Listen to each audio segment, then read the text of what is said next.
చూస్తూ ఉంటే, సుప్రీంకోర్టు దేశ అత్యున్నత న్యాయస్థానం దీన్ని విచారిస్తూ ఉంటే, 3 రోజుల తర్వాతనే 19వ తేదీ సుప్రీంకోర్టులో మ్యాటర్ పెండింగ్లో ఉంటే, ఇవాళ ఈరోజు ఇంత అర్జెంటుగా అరెస్ట్ చేయడం అనేటువంటిది రేపు ఎలక్షన్ నోటిఫికేషన్ వస్తుంది కనుక పార్లమెంట్ ఎన్నికల్లో మమ్మల్ని దెబ్బతీయాలని ఇలా ఒక కుట్రతో చేసినటువంటిది అనేది ఇలా స్పష్టంగా రాష్ట్ర ప్రజలందరికీ కూడా అర్థమవుతా ఉంది.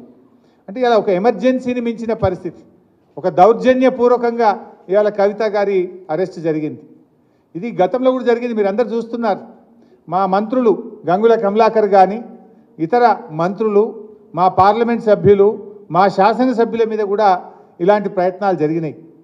అటు ఈడీ కేసులు, ఇటు రాష్ట్ర ప్రభుత్వ అక్రమ కేసులు, ఇలా అనేక రకాల మా పార్టీ నాయకుల మీద కూడా కుట్ర జరిగింది. ఒకవైపు మా ఎమ్మెల్యేలను కొనుగోలు చేసే ప్రయత్నం కూడా ఇదే బీజేపీ నాయకులు చేసిన విషయం కూడా మనందరికీ తెలుసు. అంటే ఇది ఒక రకంగా రాజకీయంగా మా మీద కక్ష సాధింపు చర్యలకు పాల్పడతా ఉన్నారు. ఎందుకంటే ఇదంతా కూడా ఒక కక్షతో చేస్తున్నటువంటిదే తప్ప ఇంకోటేం కాదు. ఈ అప్రజాస్వామిక చర్యలకు నిరసనగా ఈరోజు కవిత గారి అరెస్టుకు నిరసనగా రాష్ట్ర వ్యాప్తంగా కూడా రేపు అన్ని నియోజకవర్గ కేంద్రాల్లో పెద్ద ఎత్తున నిరసన కార్యక్రమాలు చేయాలని చెప్పి పార్టీ పిలుపునిస్తూ ఉంది. ఎందుకంటే ఈరోజు ఈ అరెస్ట్ అనేది కేవలం రాజకీయంగా ప్రేరేపితమైంది. 1 సంవత్సరంన్నర కింద కవిత గారిని విట్నెస్ కింద నోటీస్ ఇచ్చారు. ఏడాదిని అర్థం తర్వాత ఇవాళ అక్యూజ్డ్ కింద మేము అరెస్ట్ చేస్తున్నామంటారు. అంటే ఏడాదిని అర్థం ఏం చేసిండ్రు మరి మీరు? ఈ 1.5 ఇయర్ నుంచి ఏం చేసిండ్రు?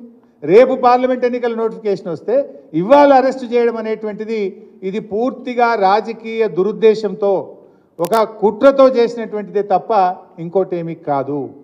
ఇవాళ కాంగ్రెస్ బీజేపీల కుమ్మక్కు ఒక దుర్మార్గపు అయినటువంటి చర్య.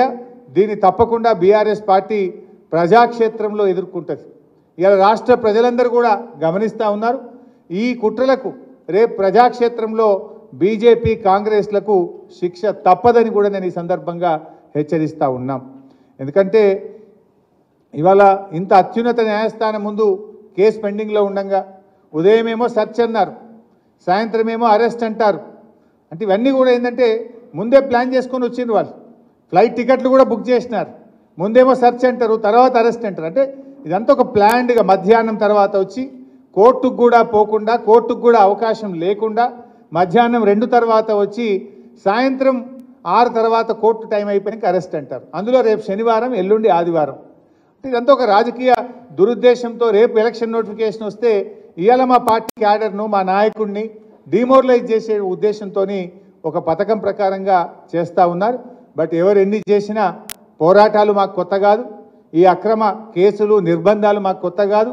మా పార్టీ పుట్టిందే ఉద్యమాల్లో.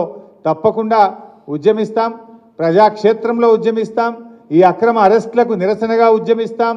అదేవిధంగా న్యాయపరంగా కూడా తప్పకుండా పోరాడతాం. న్యాయ వ్యవస్థ మీద మాకు సంపూర్ణమైన విశ్వాసం కూడా ఉంది. రేపు అన్ని నియోజకవర్గ కేంద్రాల్లో కూడా ఎక్కడికక్కడ బీఆర్ఎస్ శ్రేణులు ఈ అక్రమ అరెస్టుకు నిరసనగా పెద్ద ఎత్తున కార్యక్రమాలు చేయాలని చెప్పి కూడా ఈరోజు పార్టీ పిలుపునిస్తూ ఉంది.